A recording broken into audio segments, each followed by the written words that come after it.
Bonjour mes chers amis, c'est avec un grand plaisir que je me tiens encore une fois de plus devant vous pour aborder un nouveau numéro sur notre chaîne. Nous allons simplement l'intituler La lumière a frappé l'objectif. Pourquoi est-ce que nous allons parler de la lumière qui a frappé l'objectif?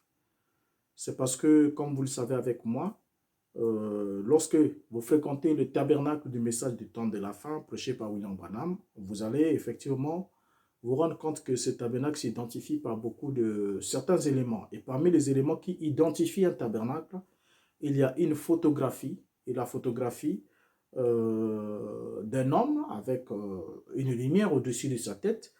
Ensuite, cela pourra amener beaucoup d'explications pour vous permettre d'entrer dans les bains de cette affaire et on vous dira que c'est la colonne de feu, on vous dira que c'est l'ange de Dieu, on vous dira que c'est le Saint-Esprit, on vous dira toutes sortes de choses autour de cette photographie.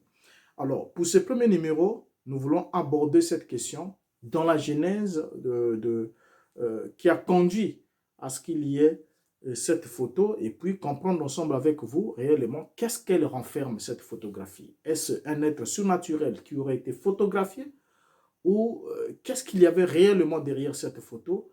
Et c'est la question que nous allons aborder durant les quelques minutes qui suivent ici.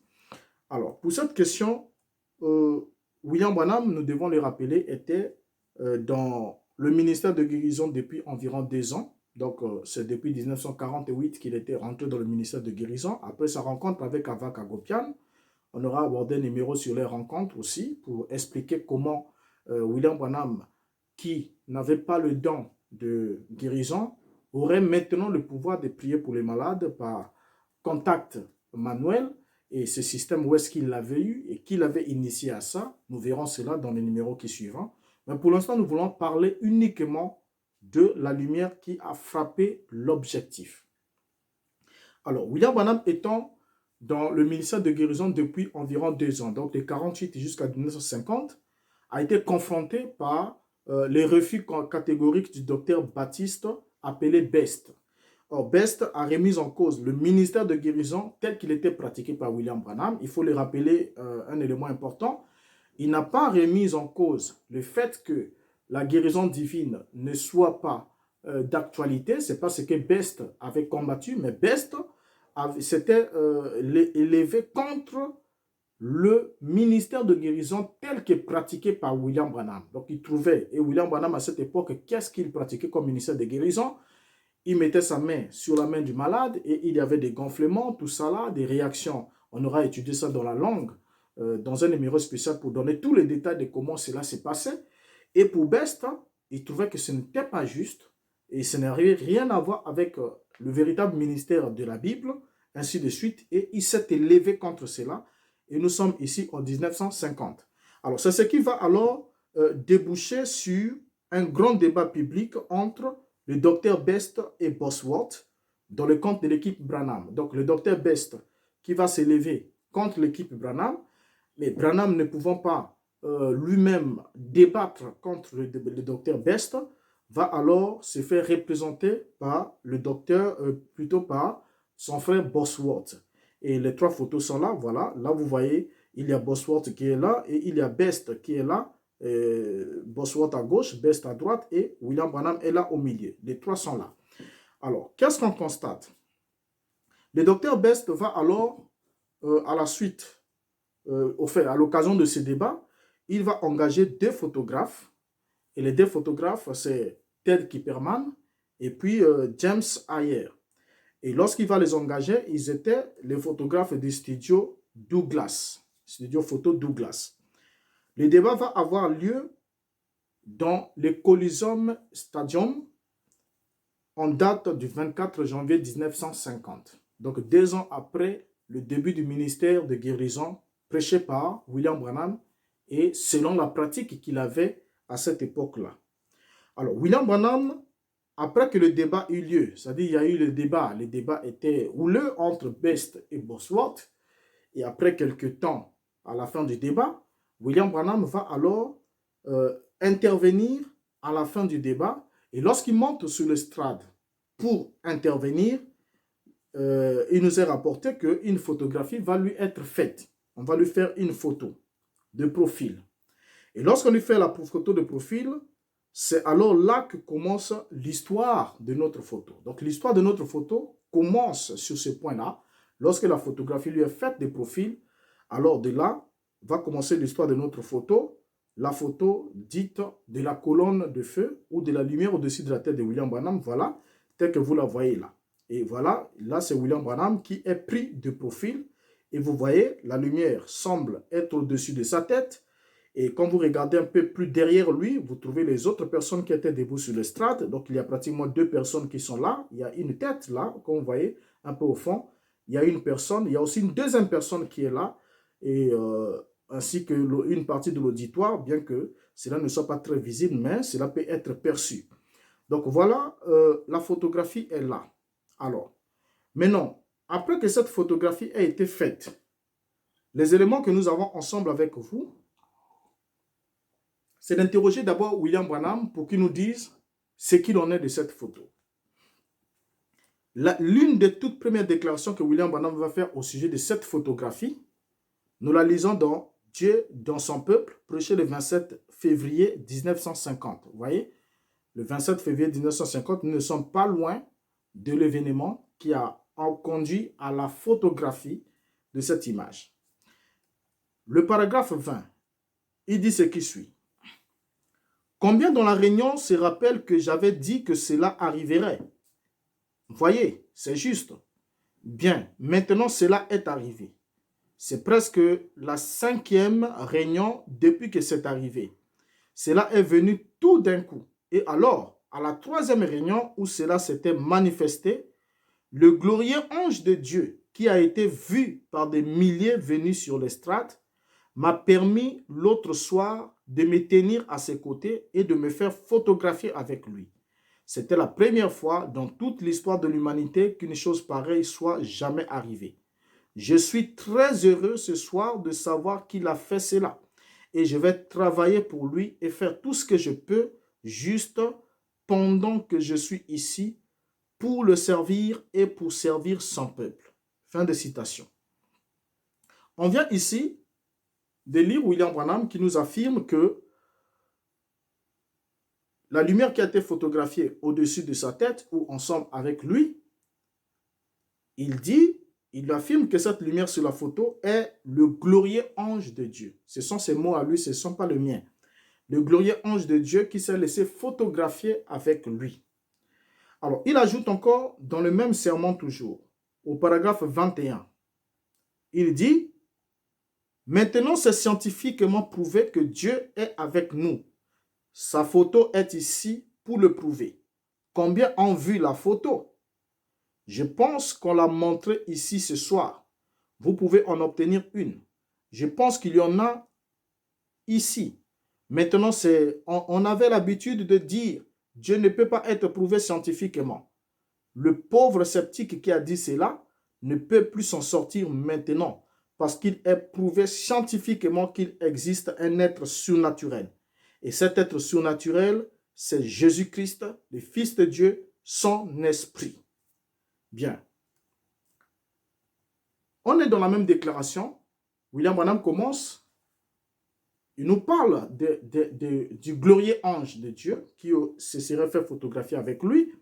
Ensuite, il descend, il nous dit que c'est scientifiquement prouvé que Dieu est avec nous. Sa photo est ici pour le prouver. Donc, la photo de Dieu est ici pour prouver scientifiquement l'existence de Dieu, selon toujours William Branham, et qui nous souligne que c'est une preuve évidente qu'il y a un être surnaturel et que cet être surnaturel, c'est Jésus-Christ, le Fils de Dieu, son esprit.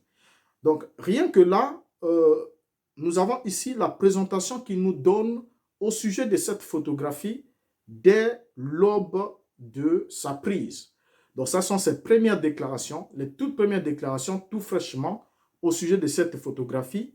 William Branham nous informe, il nous identifie cela au glorieux ange de Dieu, à la photographie de Dieu lui-même, Dieu s'est fait photographier, ensuite à un être surnaturel qui serait Jésus-Christ, le Fils de Dieu, ou encore que serait son esprit. Alors, voyons alors ensemble avec vous quelques fausses informations que que William Branham va nous donner au sujet de cette photographie, avant qu'on puisse aller dans d'autres détails, parce qu'en prenant aussi autant de numéros que possible selon la grâce de Dieu et selon aussi vos suggestions, bien sûr, nous prenons assez de numéros qu'il faudra pour démontrer ce que nous sommes en train de dire avec les faits, les propos de William Branham et les faits historiques, ainsi de suite, pour démontrer l'authenticité ou non de toutes ces allégations. Prenons alors certains points. Les premières informations, l'une des informations fausses que William Branham donne au sujet de cette photographie, c'est que William Branham affirme que lorsqu'on avait fait les photos, quand Ted Kipperman et James Ayer avaient fait des photographies, ils avaient fait des photos, je n'aimerais pas au fait lui prêter des mots, mais j'aimerais d'abord les lire, mais juste en vous mettant dans le bain. Il nous a affirmé qu'ils avaient fait des photographies, pratiquement 7 photos, et parmi les 7 photos, tous les 6 photos étaient vides, n'avaient pas d'image. Aucune image n'était apparue, mais uniquement la 7e photo, c'est là où il y avait une image et laquelle, celle de la lumière photographiée au-dessus de sa tête. Ça, ce sont les informations qu'il a données. J'aimerais qu'on les lise ensemble avec vous. Il a dit ceci. Dans la prédication, les premières expériences spirituelles prêchées le 13 juillet 1952, paragraphe 37, il dit « Et Ayer a dit, je ne sais pas. Il a dit, cela m'a vaincu. Ils sont rentrés et se sont mis à développer les photos. Kipperman, le juif, est monté à l'étage pour aller dormir. Et alors son père habitait au-dessus du studio Ayers. Il allait vers les jeunes hommes catholiques, allait essayer de développer les photos.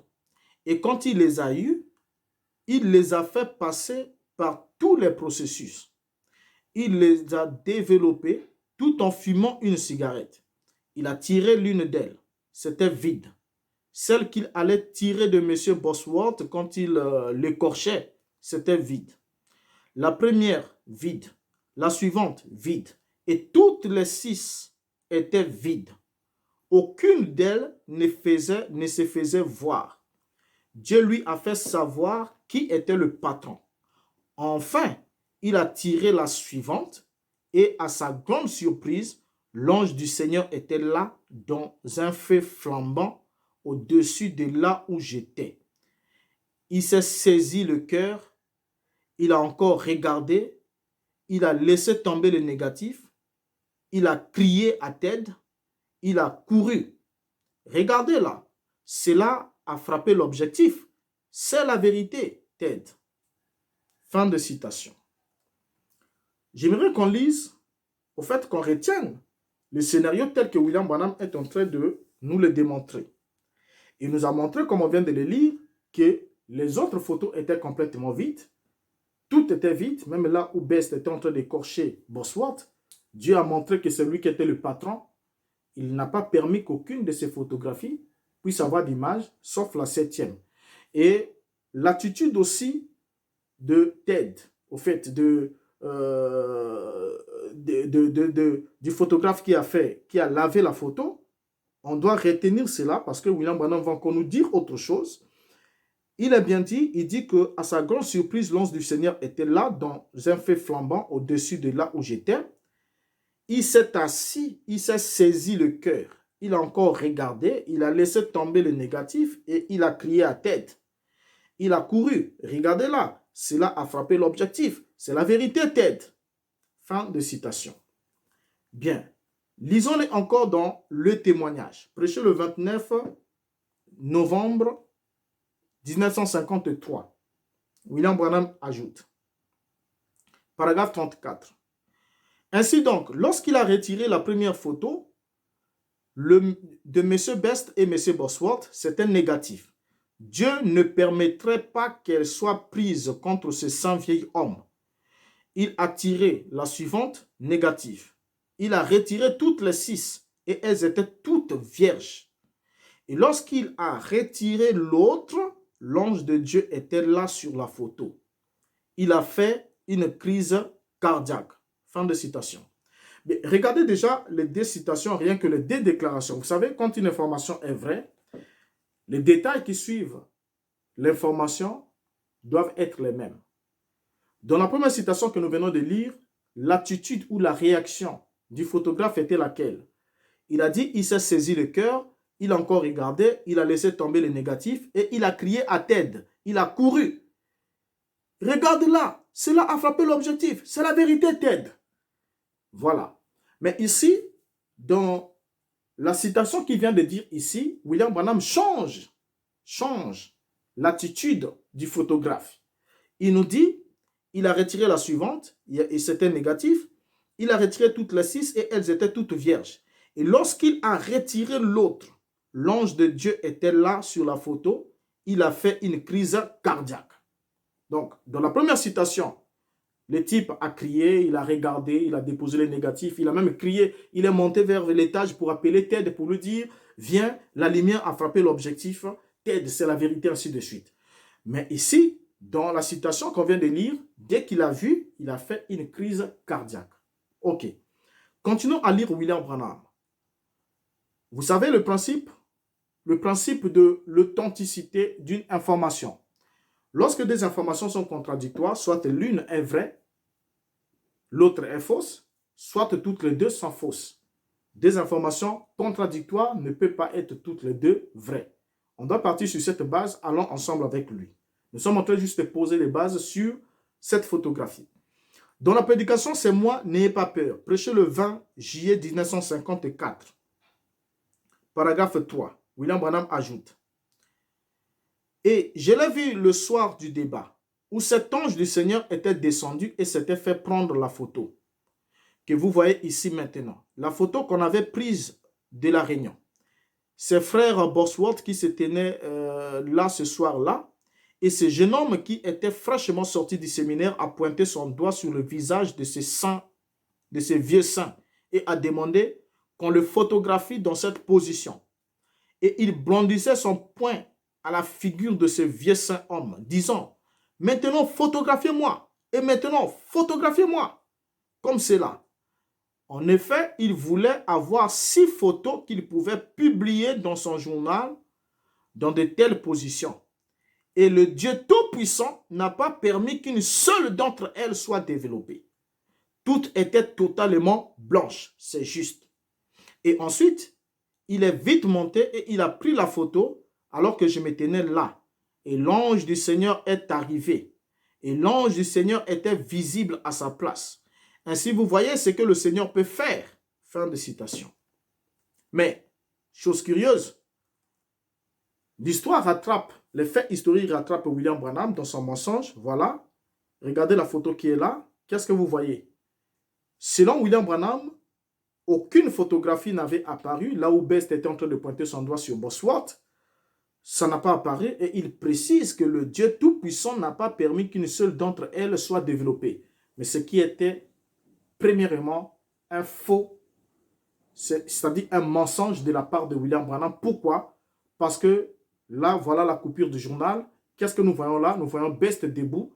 Bosworth est là assis et Best avec son poing, son doigt pointé sur Bosworth. Mais pourtant, selon Branham, son Dieu, qu'il dit, le Dieu Tout-Puissant, n'a pas permis qu'aucune d'entre elles ne soit développée. Mais alors que il y a là aussi, voilà, la deuxième photographie est là.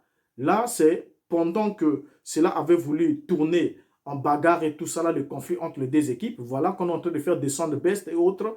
Et voilà, regardez la foule autour. Ça a été photographié. Donc, l'information selon laquelle aucune photographie n'a été développée, que toutes les photos étaient vierges et que l'unique photographie qui avait reçu, qui avait une image, c'est celle qui avait la lumière, est déjà un mensonge. Ça, c'est l'un des mensonges. C'est une fausse information parce que les faits sont là, la coupure de journal est là, qui retrace cela avec des photographies comme on vient de le montrer. Donc ça, c'est le premier mensonge. Alors, devez comprendre ensemble avec moi que déjà, la vérité ne peut pas être enveloppée dans un mensonge. Parce qu'on n'enveloppe pas, la vérité ne peut pas être enveloppée dans le mensonge. Ce n'est pas possible. C'est-à-dire enrober la vérité dans un mensonge, ce n'est pas possible. Parce que quand on a le mensonge à l'extérieur, ça veut dire qu'on l'a aussi à l'intérieur. Ce n'est pas autrement. Lisons encore William Branham. Pour la deuxième information qu'il va nous donner, il va nous donner l'information selon laquelle celui qui avait examiné la photographie était un chef de la FBI. Et quand vous lirez d'autres versions, on vous parlera du responsable de la FBI. Mais en anglais, il est bien dit the head of the FBI. Donc, ici, nous prenons questions et réponses du 23 8e mois 1964 matin. Paragraphe 115. L'information que Branham donne, c'est laquelle? Il dit, et maintenant cette grande colonne de feu qui est absolument identifiée, même par des appareils photo scientifiques, comme étant ici sur Terre, aujourd'hui, voici sa photo accrochée là. Je crois qu'elle y est toujours, n'est-ce pas? Et c'est ce qu'elle y est, prouvé scientifiquement par l'homme le plus capable que nous ayons, George J. Lacy, le chef du service des empreintes digitales et documents du FBI, qui a dit, j'avais moi-même appelé ça de la psychologie, révérend Branham, mais il a dit, la lumière a frappé l'objectif. J'ai mis ça sous les rayons ultraviolets et j'ai procédé à un examen ici pendant 4 ou 5 jours. La lumière a frappé l'objectif et cet objectif ne captera pas de la psychologie. Donc là, c'est identifié. Fin de citation. On lit encore Branham. La deuxième information qu'il donne, il dit, dans les premières expériences spirituelles, 13 juillet 1952, paragraphe 37, il a dit peut-être que j'étais en erreur là, cette nuit-là, alors qu'il était encore 23 heures, ce négatif a été envoyé à Washington, D.C. par avion pour être protégé par un droit d'auteur. Cela a été ramené. Et George J. Lacy, le meilleur qu'il y a aux États-Unis en matière de recherche, a été dépêché de Californie à Houston, au Texas, pour examiner les négatifs. Il a gardé pendant 2 jours, il a examiné tout, il a examiné sous des lumières, il a regardé l'appareil photo, il a tout pris et avant qu'il puisse signer, en effet, c'est un agent du FBI aujourd'hui, le meilleur qu'on a. Avant qu'il puisse mettre son nom sur quoi que ce soit, il est allé là et puis au jour où cela allait être annoncé, a-t-il dit, quand il est entré dans la pièce, il a dit « Qui s'appelle William Branham ?» Fin de citation. Là, c'est la deuxième citation. Il vient de nous répéter que George J. Lacy était un responsable ou le chef du FBI. On continue à les lire. Dans la prédication sur ta parole, prêchée le 14 juillet 1950, il dit ce qui suit. Le paragraphe 20. Le lendemain matin, on a envoyé la photo par avion à Washington, D.C., protégée par le droit d'auteur. Avant que cela soit publié, cela a dû passer par le FBI pour des examens. Et quand on l'a fait, on a envoyé chercher le meilleur, George Lacy, le meilleur qu'il y a aux États-Unis. Il a gardé cela pendant 2 ou 3 jours pour voir s'il y avait quelques retouches ou quelque chose qui n'allait pas. Cette photo pourrait 3 points de suspension. Et enfin, la dernière citation que nous avons à lire sur cette question, c'est dans « Aujourd'hui, cette écriture est accomplie », prêché le 19 février 1965. Il dit au paragraphe 159 ce qui suit. De même, George J. Lacy, chef du FBI, chargé des empreintes digitales et documents pour le compte du gouvernement des États-Unis, a examiné cela à Houston, Texas, et il a dit « Ceci est l'unique être surnaturel qui ait jamais été photographié dans le monde entier. Il était mieux placé pour le savoir, lui qui est le meilleur dans le monde en la matière. » Bien. Là, vous avez la photographie de George J. Lacy. Il est là. Voilà, c'est lui. C'est de lui dont nous parlons ici. Maintenant, quelles sont les fausses informations que William Branham donne à ce sujet? De 1, George J. Lacy n'a jamais été le chef de la FBI. Et vous pouvez vous pouvez rentrer dans les nets. Vous pouvez prendre et chercher. Vous verrez que George J. Lacy, depuis la création des FBI, jusqu'à la date d'aujourd'hui, George J. Lacy n'a jamais fait partie des chefs ou des directeurs, comme en anglais, William Branham utilise le terme head. Donc, il n'a jamais été la tête, ni le chef, ni le directeur de la FBI. Il n'a jamais été. Alors, lorsqu'on prend le rapport que George J. Lacy fait au sujet de cette photographie, avant qu'on rentre dans le détail de ce rapport, dans l'entête du rapport, George J. Lacy présente sa qualité. C'est-à-dire, avant qu'il démontre le rapport, il montre d'abord en qualité de qui il a fait ce travail? En qualité de qui il a fait des recherches? En qualité de qui il a examiné cette photographie qui lui était soumise? Et on va lire son témoignage, on va plutôt lire son rapport dans les détails. Mais qu'est-ce que nous lisons d'abord dans l'entête? Dans l'entête d'abord de son rapport. Regardez le rapport original, voilà. Là, je viens de découper l'entête de ces rapports, tel que Georges Gilassi l'a montré, tel qu'il a écrit. Qu'est-ce qui est écrit? Qu'est-ce que nous lisons? On lit Georges Gilassi, Examiner of Questionnaire Documents. Donc ici, en français, nous avons Georges Gilassi, examinateur des documents contestés. Ça, c'est ce que Georges Gilassi écrit sur l'entête de son rapport d'opinion. Il ne mentionne même pas sa qualité de chef de FBI ou de directeur de FBI. Il ne mentionne rien de tout ça là. Il montre juste la qualité qu'il est un examinateur des documents contestés. Mais l'entête rendue par l'équipe Branham change. Donc, ils prennent le même rapport, le même rapport d'opinion, le même rapport que Georges Gilassi a fait. Mais qu'est-ce qu'il va nous écrire sur l'entête? Puisque William Branham a déjà donné, pour donner du poids à son affaire, il fallait élever Georges Gilassi comme étant un chef de la FBI, un chef, un responsable de la FBI ou chef de la FBI pour donner du poids à son affaire, alors que cela était complètement faux. Qu'est-ce que l'équipe Branham va faire? Ils vont automatiquement modifier aussi l'entête du témoignage, du rapport de Georges Gilassi. Qu'est-ce qu'ils vont écrire à leur tour? Ils vont écrire Georges Gilassi, voilà, le découpage est là. Georges Gilassi, ancien directeur de laboratoire du FBI, expert en documents contestés, Houston, Texas, USA. Alors, déjà là, il y a déjà du faux. Il vient d'ajouter des éléments qui ne figurent pas sur le témoignage, qui ne figurent pas sur le rapport qu'a fait Georges Gilassi au sujet de cette photographie. Qu'est-ce qu'il vient d'ajouter? Ancien directeur des laboratoires du FBI. Expert en documents contestés, oui. Mais ancien directeur des laboratoires du FBI, non. Georges Gilassi n'a jamais travaillé. Vous pouvez le vérifier. Si vous avez des contestations, emmenez-nous des éléments parce que c'est des points où on en a déjà parlé plusieurs fois et nous sommes ici en train de les exposer à ceux qui ne les connaissent pas. Et je sais que vous, les prédicateurs qui me suivez, et vous, les amoureux prétendument du message ou les croyants défenseurs du message, vous allez nous apporter sûrement des contre-arguments pour démontrer que Georges Gilassi était effectivement le directeur des laboratoires du FBI. Sinon, c'est un mensonge criard. Vous voyez, c'est un mensonge. Et on n'a pas besoin de mentir pour soutenir la vérité. La vérité se soutient tout seul et il n'a pas besoin qu'on mente pour le soutenir. Et ça, c'est déjà un mensonge à propos de l'identité de Georges Gilassi ou de sa qualité. Ce que Georges Gilassi était, il était le président d'une association des photographes. Donc, il n'avait rien à voir avec le fait d'être le directeur des laboratoires du FBI.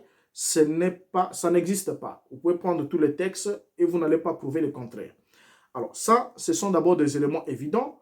Maintenant, prenons le rapport de Georges Gilassi. Lisons ces rapports. Ensuite, nous verrons ce que dit William Branham à propos du rapport de Georges Gilassi. Est-ce que nous allons retrouver les déclarations que William Branham a fait dire à Lassie dans le rapport même que Lassie a fait? Nous lisons le rapport. Voilà, il est là. J'ai l'affiche pour qu'on le lise avec vous. Rapport et opinion. Objet négatif contesté. Le 28 janvier 1950, à la demande du révérend Gordon Lindsay, qui représentait le révérend William Branham de Jeffersonville, Indiana, j'ai reçu des studios Douglas du 16 10 avenue Rich de notre ville une pellicule photographique de 4x5 pouces exposée et développée. Cette image aurait été prise du révérend William Branham par les studios Douglas au stade Sam Houston lors de la visite du révérend Branham dans notre ville à la fin janvier 1950. Demande. Le révérend Lindsay me demanda de procéder à un examen scientifique du dit négatif.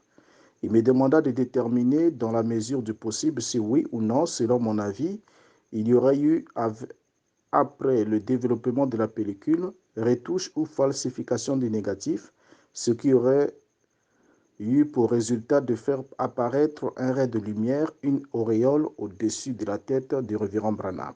Examen. J'ai procédé à un examen macroscopique et microscopique minutieux de cette pellicule sur toute la surface et des deux côtés. Il s'agissait d'un film Eastman Kodak. Les deux côtés de la pellicule ont été examinés à l'aide d'une lumière ultraviolet avec filtre et des photos infrarouges ont été prises.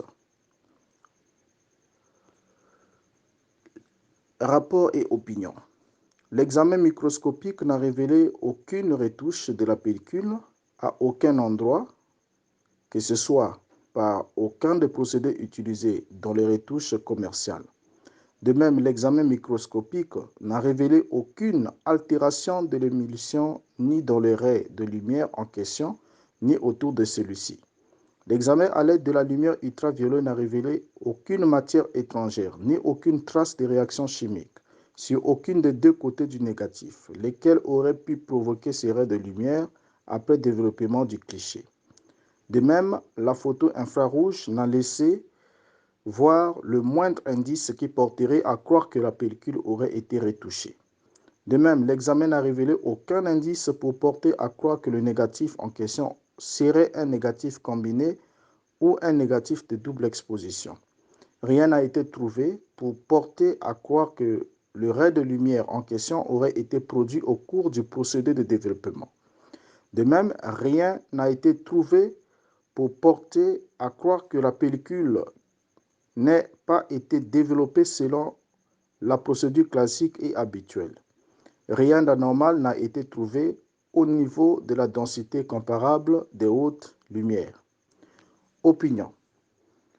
En me fondant sur l'examen et l'étude ci-haut mentionnée, je suis de l'avis bien arrêté que le négatif soumis pour examen n'a pas été retouché et qu'il ne s'agit pas non plus d'un négatif combiné ou de double exposition. De plus, je suis de l'avis bien arrêté que ce ray de lumière qui apparaît au-dessus de la tête en forme d'auréole a été produit par la lumière qui a frappé le négatif. Respectueusement signé Georges Gilassi.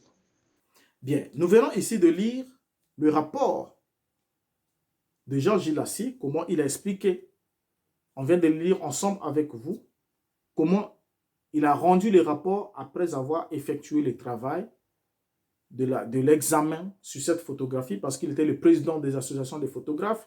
Effectivement, puisque la photographie faisait objet de contestation, il fallait qu'il puisse trancher, faire un examen, et il vient de nous rendre le rapport tel qu'il a rendu. Les rapports dit quoi? Les rapports se concluent en une seule pensée. Il donne son opinion, il montre son opinion, il dit que je suis d'avis catégorique que le ray de lumière qui apparaît au-dessus de la tête en forme de halo a été causé par l'impact de la lumière sur le négatif. Ça, c'est la conclusion que Georges Gilassi donne dans son rapport. Il vient de signer et de clore son rapport. Alors, le rapport dit qu'il y a un impact de la lumière sur le négatif. C'est ce que le rapport conclut. Il y a eu impact de la lumière sur le négatif. Alors, l'impact ici, on peut d'abord le définir comme étant la collision entre deux corps et a pour synonyme le fait de frapper contre ou encore de heurter. Donc, il y a eu contact. Et la lumière est un phénomène, comme on nous l'a défini, phénomène physique qui peut produire une sensation visuelle. Donc, pour qu'il y ait la lumière, c'est un phénomène physique qui peut produire une sensation visuelle. Le négatif, ici, est un film négatif, ou encore un film négatif est un type de film photographique où les images enregistrées ont leur valeur de luminescence et de chrominance inversée par rapport à l'image d'origine. C'est ce qui nous a aussi rapporté par les experts. Alors, lorsque nous prenons le rapport donné par Georges Gilassi, lorsque nous réalisons les propos de William Branham, parce que William Branham a reçu le même rapport que nous venons de lire, il a reçu de Georges Gilassi. Donc, tout ce que Georges Gilassi avait à dire au sujet de cette photographie, il l'a dit dans le rapport. Il ne l'a pas écrit ailleurs. Il n'a rien mentionné sur la photographie originelle ou quoi que ce soit, mais il a rendu le rapport tel qu'il vient de le rendre. On vient de le lire ensemble avec vous. Maintenant, réalisons encore William Branham ensemble. Dans La Porte du Cœur, prêché le 2 mars 1958, paragraphe 63. Qu'est-ce qu'il dit? Et voici sa photo dans le journal confirmée par le département des empreintes digitales et des documents douteux de la FBI.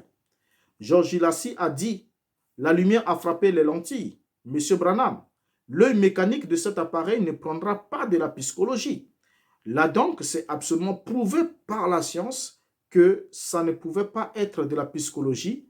Ça serait une honte si j'étais ici pour de la psychologie. Moi, ministre de l'Évangile. Pas moi, sœur. J'ai trop d'estime pour mon Seigneur pour faire cela.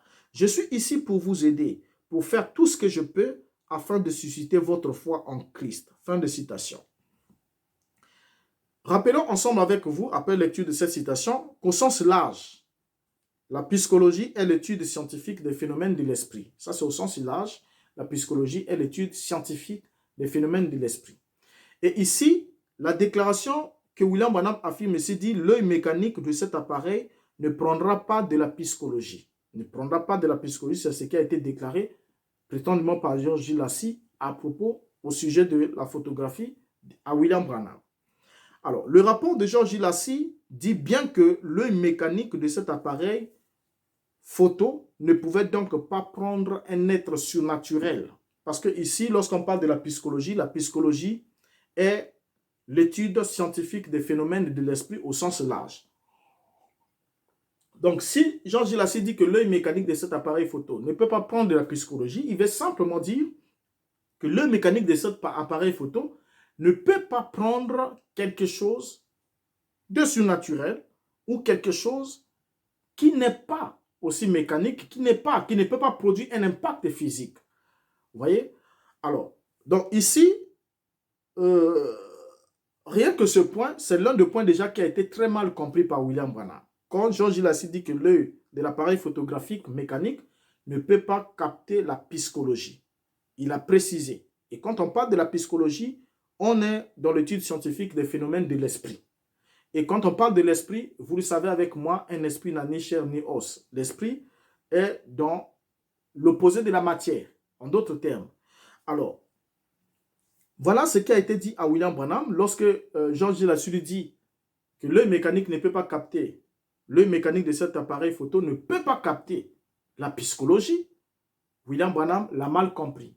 Pour lui, ce qui a été dit à Branham, Branham l'a compris autrement. Il a compris autrement. Et pour Branham, l'expert lui aurait dit que l'appareil photo ne peut pas capter du mensonge et ne peut pas capter une fausseté. Ça, c'est selon lui, selon la lecture que lui, il a eu à donner là-dessus. Mais alors que Georges Lassie, lui a dit exactement ce qui devrait normalement être dit. Or, Lassie n'a fait que confirmer que la lumière avait frappé l'objectif. C'est ce qu'il a eu à confirmer, que la lumière avait frappé l'objectif. Et c'est une déclaration logique en matière de photographie. Car pour qu'une image puisse être formée sur le négatif d'un appareil, d'une photographie, la lumière doit absolument frapper l'objectif. Donc ça, c'est une déclaration normale. Donc si la lumière ne frappe pas l'objectif, en bref, si la lumière ne frappe pas l'objectif, l'image du négatif ne peut pas se former sur le film. Donc l'image du négatif, l'image ne se forme sur le film que si et seulement si la lumière frappe l'objectif. Car il n'y a pas d'image en absence de la lumière. Il suffit qu'on fasse une photographie dans une salle complètement obscure. En absence de la lumière, il n'y a absolument aucune image. Donc, pour qu'il y ait l'image, ceux qui ont fait photo peuvent vous l'expliquer. Pour qu'il y ait l'image, il faudra effectivement que la lumière frappe d'abord un objet et c'est le reflet de la lumière qui rentre au travers du diaphragme, qui se referme et qui imprime alors l'image sur le négatif. Et c'est le négatif développé qui devient ce qu'on appelle la photo à partir de la pellicule. Donc, s'il n'y a pas la lumière, s'il y a absence de la lumière, il y a aussi automatiquement absence de l'image. Donc, le rapport de Lassie était clair. Donc, la conclusion de Lassie était une conclusion normale en matière de toute photographie. La lumière a frappé l'objectif. Voilà pourquoi il y a eu l'image. Donc, s'il n'y avait pas de lumière qui aurait frappé l'objectif de l'appareil photographie, il ne devrait pas y avoir cette image. Donc, Georges Lassie a juste démontré que la lumière était là. Cette lumière était là. Donc, il n'est pas rentré dans la nature de cette lumière. D'où est-ce qu'elle venait, quoi qu'elle était. Non, il fallait démontrer qu'il n'y avait pas eu double exposition, que c'est à l'eau qui semblait être au-dessus de William Branham. était exactement là, puisque l'appareil photographique, l'œil mécanique ne peut pas capter ce qui n'est pas physique, qui n'est pas littéral, ce n'est pas possible.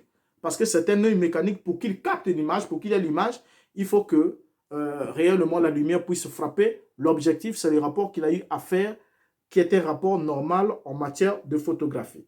Donc, quand on regarde ici, ensemble avec vous, vous allez voir que pour Branham, cet halo de lumière fut un être surnaturel. Pour lui, fut un être surnaturel, juste parce que Lassie avait dit que la lumière avait frappé l'objectif.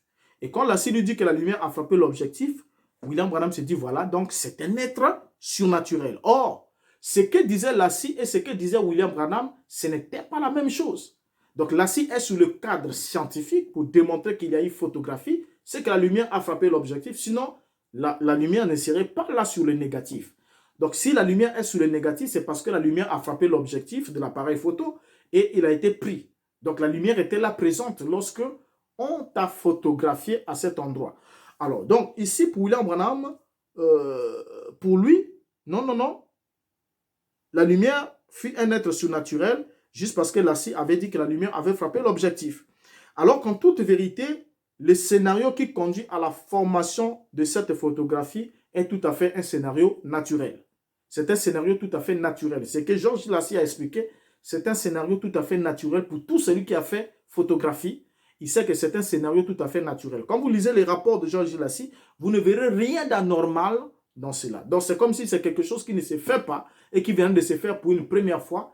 Non, ce n'est pas ça. C'est le rapport normal d'une photographie qui n'a pas subi de double exposition, qui n'a pas subi des influences quelconques ou autre chose, mais qui a été réellement pris comme tel. Alors, en affirmant que la lumière avait frappé l'objectif, Lassie voulait simplement dire que l'appareil photographique avait capté une lumière ou soit un reflet de lumière qui était réellement là dans le Coliseum de Houston. Donc, il n'a pas voulu dire autre chose. Donc, l'appareil photographique a capté une lumière qui était là dans le Coliseum. Vous voyez? Et cette lumière, effectivement, si on veut l'identifier, puisqu'il s'agissait d'une lumière, c'était soit la lumière du plafond, ça pouvait être la lumière au niveau du plafond, c'est une probabilité, je ne dis pas que c'était le cas exactement, ça peut être la lumière au niveau du plafond, comme nous le voyons ici dans cette photographie. Vous voyez, là, nous avons les basketteurs qui sont en train de jouer, selon la photo qui est publiée là, voilà. Là, vous avez les basketteurs qui sont en train de jouer dans la même pièce. Et regardez qu'est-ce que vous voyez au niveau du plafond, qui est un peu plus, c'est plus éloigné d'eux, mais ce sont des lumières qui sont là pour éclairer. Mais comment est-ce qu'apparaissent ces lumières? Elles apparaissent comme des halos. Regardez même sur la deuxième photo, voilà. Là, qu'est-ce que nous voyons ici? Nous voyons ce genre de lumière, la même lumière, apparaître au milieu ou encore entre les mains du basketteur. Mais alors qu'elle n'est pas vraiment sur sa main, elle n'est pas juste à côté là, elle est très éloignée. Mais le fait que la photographie soit prise, regardez comment la main du basketteur est, et regardez comment la lumière est, la forme de cet halo de lumière. Là, nous sommes au même endroit où William Branham a été photographié avec ce même phénomène de lumière. Vous voyez, cette lumière qui a prétendument apparu. Ce n'est pas le cas. Et regardez même la forme de ces lumières, c'est la même forme que la lumière qui s'est laissée, qui a été photographiée au-dessus, disons pas au-dessus, mais de profil avec William Branham. Et quand vous regardez même les lumières qui sont là dans la photographie avec le basketteur, vous constatez avec moi, c'est comme si la lumière est entre leurs mains, mais elle n'est pas là. Elle est de l'autre côté de l'extrémité. Elles sont là, suspendues. Et c'est la lumière pour éclairer cette salle obscure. Vous voyez, effectivement, ça n'a rien à voir avec quelque chose de surnaturel. Si la lumière au-dessus de la tête de William Branham était surnaturelle, celle qui est aussi là dans les mains, entre les mains des basketteurs, serait aussi surnaturelle. Mais c'est des lumières qui sont naturelles, qui ont été placées là pour éclairer cet espace-là, puisque les activités se produisaient et généralement, là, nous étions, dans le cas d'espèces, nous étions la nuit. Alors, ça aurait aussi pu être les lumières de ce genre, oui, comme ce genre aussi. Vous voyez, ce sont des types de lumières qui sont souvent placées pour éclairer ce genre d'endroit. Et si seulement on vous prend en photographie très éloignée de ces lumières-là, cela peut paraître comme si cela était au-dessus de votre tête, alors que ce n'est pas le cas. Donc, c'était tout à fait naturel.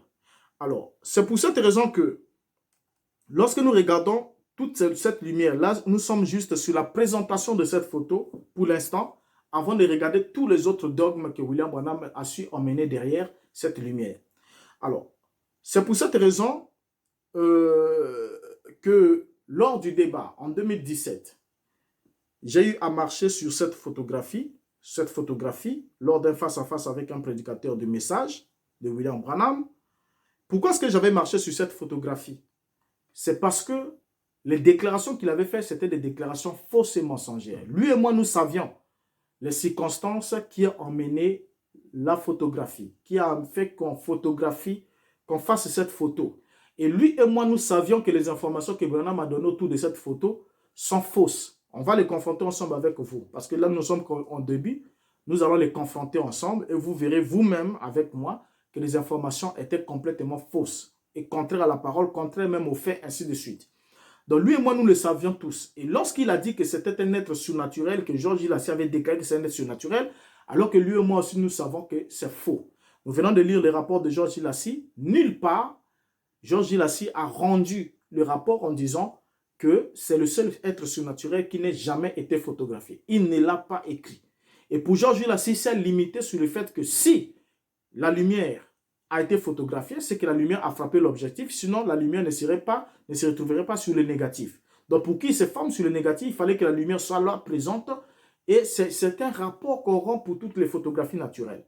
Et c'est à partir de ce moment-là que lorsque ce pasteur a dit que c'était une lumière surnaturelle, pour montrer que la lumière n'avait rien de surnaturel, j'étais alors dans l'obligation de marcher uniquement sur cette lumière, sur cette photo, pour lui montrer qu'elle n'avait rien de surnaturel, que ce n'était qu'une lumière naturelle comme les autres. Voilà. Voilà, la séquence est là. Voilà. Là, nous avons la séquence et vous pouvez bien voir, regardez comment je me suis déplacé. Voilà. Je l'ai mise à terre. Oui, c'est moi-même qui ai même apporté la photographie. Voilà, je l'ai mis là. Et voilà, j'ai mis mon pied là-dessus. Vous voyez? Voilà. Donc, si je le fais ainsi, c'était pour montrer que la lumière n'avait rien de surnaturel. Et même à la fin de ce débat, de ce face-à-face, hors caméra, il m'a été dit, hein, j'ai été maudit, prétendument, parce que vous le savez avec moi que la malédiction sont causées sans effet. J'ai été prétendument maudit et le pasteur m'a dit, bon, si cette colonne de feu est vraie et que je suis un serviteur de Dieu, tu ne vivras pas plus de 2 semaines. Et c'était un défi qui était lancé, très furieux, en colère, parce que même quand j'ai voulu récupérer cette photo-là, il n'a pas voulu nous le rendre. J'ai envoyé l'enfant qui était avec moi, le frère, j'ai dit, bon, récupère-moi ma voix. Il dit, non, tu as déjà marché sur elle, tu ne peux plus l'avoir, tout ça là. Elle était quand même ma propriété. Je l'ai laissé, il était tout furieux, comme s'il frôlait même une crise cardiaque évoquée par Branham sur le cas des têtes qui permanent et autres. Alors, donc, voilà ce qui a été dit vis-à-vis de cet acte-là, que si c'était une photo surnaturelle, j'aurais 2 semaines de vie et puis je vais trépasser.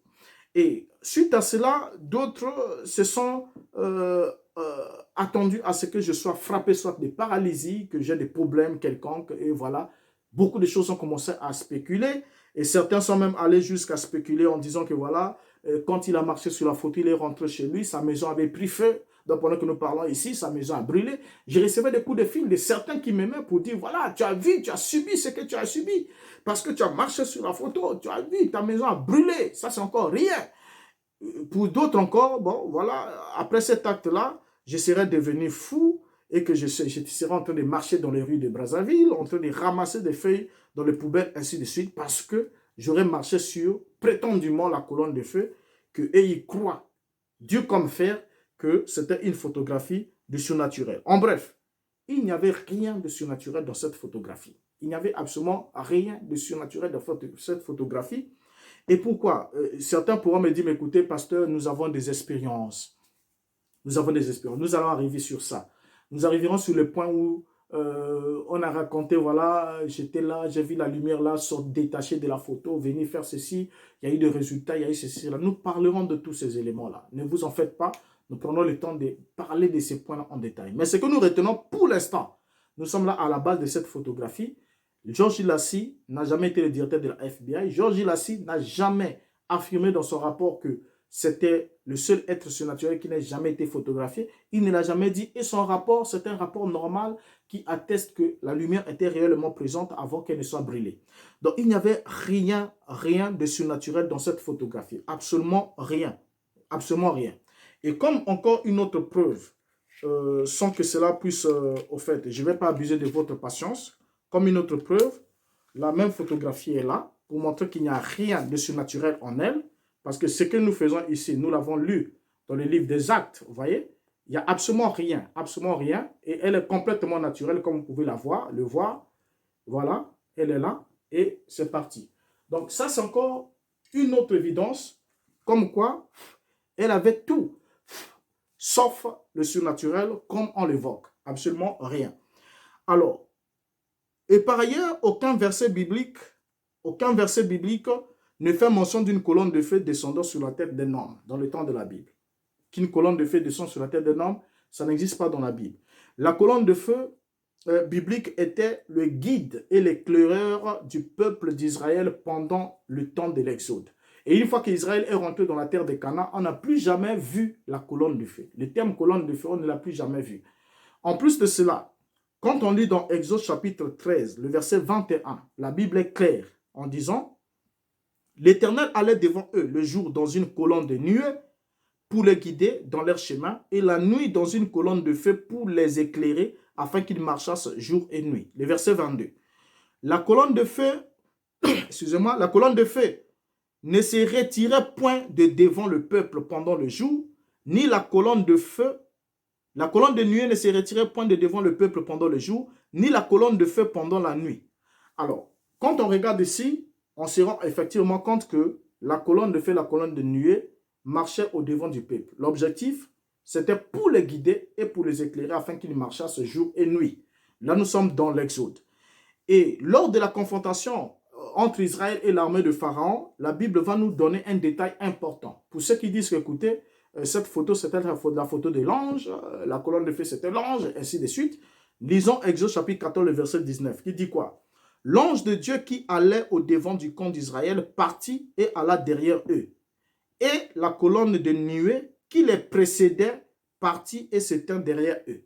Donc ici, nous voyons bien que l'ange était une entité distincte de la colonne de feu, devenue colonne de nuée le jour. Donc c'était une entité distincte. L'ange se déplace, va derrière eux. Ensuite, la colonne de nuée s'en va derrière eux parce que le jour, c'était une colonne de nuée et c'est la nuit que cela devenait une colonne de feu. Alors, on va terminer avec ce psaume 99, verset 7, qui va nous dire ce qui suit. Il leur parla dans la colonne de nuée. Ils observèrent ses commandements et la loi qu'il leur donna.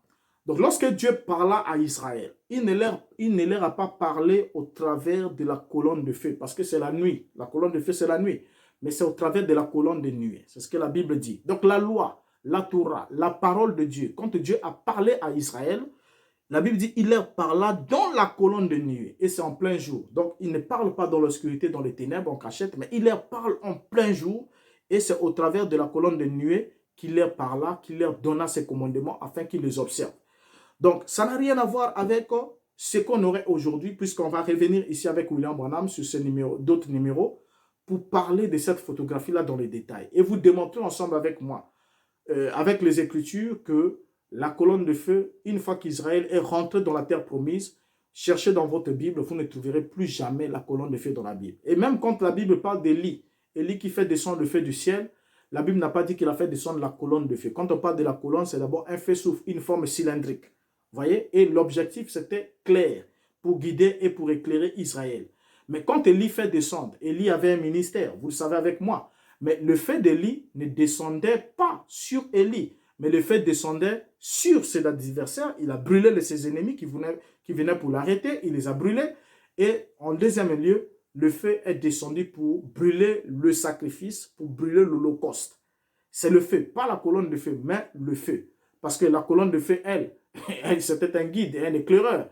On n'a jamais vu cette colonne de feu descendre et puis brûler, voilà, ainsi de suite, quelque chose comme ça. Ça n'avait aucun rapport. Donc déjà ici, dans l'affaire de cette photographie, comme nous venons de le dire, ce n'est pas le feu qui a frappé l'objectif, mais c'est la lumière qui a frappé l'objectif.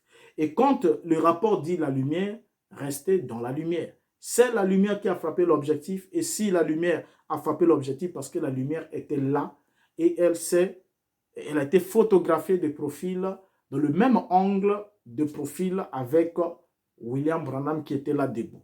Donc ça n'avait rien à voir avec un être surnaturel, absolument rien. C'est à l'instant où vous pensez, on vous met ça dans la tête que c'est un être surnaturel, que cela devient surnaturel pour vous. On aura démontré d'autres numéros pour vous montrer qu'est-ce qui se passe. Pourquoi est-ce que le diable utilise ces artifices, ainsi de suite, pour emmener les gens dans l'égarement. Or, toute expérience dite spirituelle qui ne s'accorde pas avec la vérité de la parole et avec les faits, bien sûr, est une fausse expérience et vient du diable. Quel que soit ce que cela peut apporter, quelles que soient les grandes démonstrations qui peuvent même s'ensuivre, cela vient forcément du diable. Et on n'a pas besoin, on le retient comme pensée du jour, on n'a pas besoin de maquiller la vérité par le mensonge. La vérité est vérité. Elle n'a pas besoin du mensonge pour être maquillée. Elle n'a pas besoin des béquilles du mensonge pour être soutenue. Donc, il y a trop de mensonges dans cette affaire. Et déjà là, on comprend déjà ensemble avec vous que c'était une photographie naturelle et qui n'avait rien avec un être surnaturel qui aurait été photographié. Ça n'existe pas. Et cela devient surnaturel lorsque vous pensez et croyez que cela est surnaturel. Alors cela prend cette proportion-là et vous garde dans l'esclavage. Mais dès l'instant où vous comprenez que ça n'a rien de surnaturel et que ce n'était qu'une photographie naturelle et qui a porté une autre coloration, alors en ce moment-là, cela cessera de vous influencer et vous devenez entièrement libre pour prendre les résolutions qui doivent s'en suivre afin que vous soyez réellement affranchis de ces systèmes qui égarent, qui trompe, qui abrutit et qui emmène les gens très loin de la véritable voie de la vérité, mais ayant l'apparence de la piété à l'extérieur, alors qu'au fond d'eux, ils ont des cœurs terriblement méchants, que s'il fallait chercher même la sémence de serpent comme lui-même Branham aurait aimé l'enseigner, on le trouvera pleinement dans le système dit du message du temps de la fin. Alors, je vous remercie pour votre patience. Je sais que vous pouvez vous sentir offusqué, touché, bousculé, mais celui qui a l'or pur ne craint pas le test, ne craint pas la machine à tester. Et je crois qu'il est temps que vous confrontez tout ce que vous prenez comme évidence et comme vérité à la lumière des Écritures et des faits. Et vous vous rendez vite compte avec moi que vous vous êtes réellement trompé sur la personne de Branham et sur son prétendu message du temps de la fin. Alors, je vous donne rendez-vous pour un prochain numéro. Et jusqu'à là, portez-vous bien et ma prière est que Dieu vous garde. Au revoir.